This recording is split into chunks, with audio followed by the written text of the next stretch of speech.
নমস্কার বন্ধুরা, আজ আবার নতুন একটা রেসিপি নিয়ে চলে এলাম। আমি ছোট ছোট তিনটে কোকিলা খয়রা মাছ নিয়েছি। আজ আমি এই মাছ তিনটে দিয়ে একটা রেসিপি করব।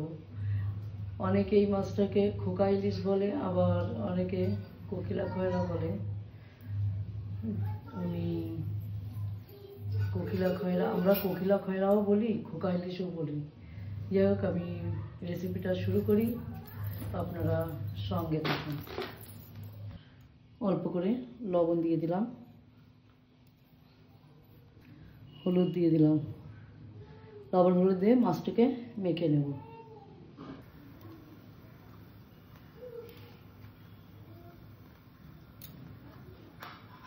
গ্যাসে কড়াই বসিয়ে দিয়েছিলাম, কড়াইটা গরম হয়ে গেছে।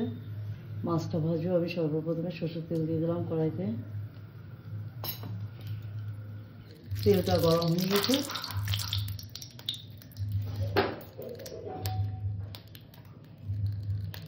মাছটা ছেড়ে দিলাম। মাছটাকে আমি সুন্দর করে ভেজে নেব।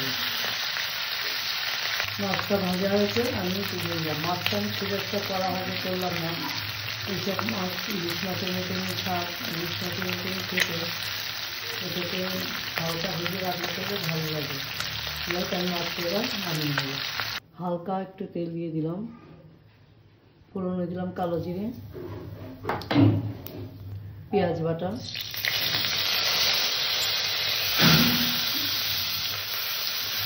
পেঁয়াজটাকে হালকা সোনালি করে একটু ভেজে নেব। পেঁয়াজটা আমার ভাজা হয়ে গেছে, দিয়ে দিলাম একটু টমেটো পেস্ট করে রেখেছিলাম। টমেটোটা দিয়েও আমি একটু কষে নেব। স্বাদ অনুযায়ী লবণ, পরিমাণ মতো হলুদ।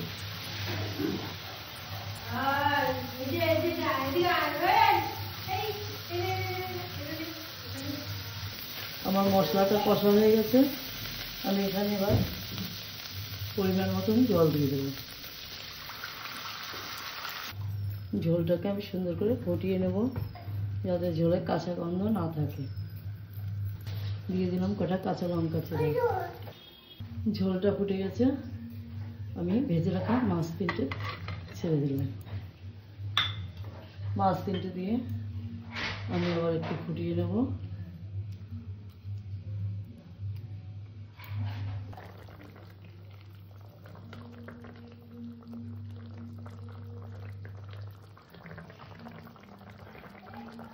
মাছটা দিয়ে এবং ঝোলটা বেশ খানিক করে ফুটিয়ে নিয়েছি। এবার এখানে দিয়ে দেবো সর্ষের পোস্ত বাটা।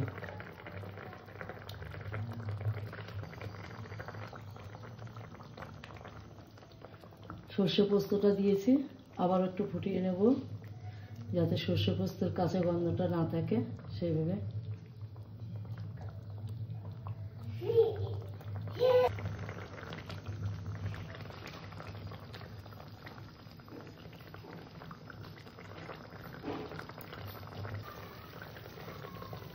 আমার মাছের ঝোলটা হয়ে গেছে, আমি নামিয়ে নেব।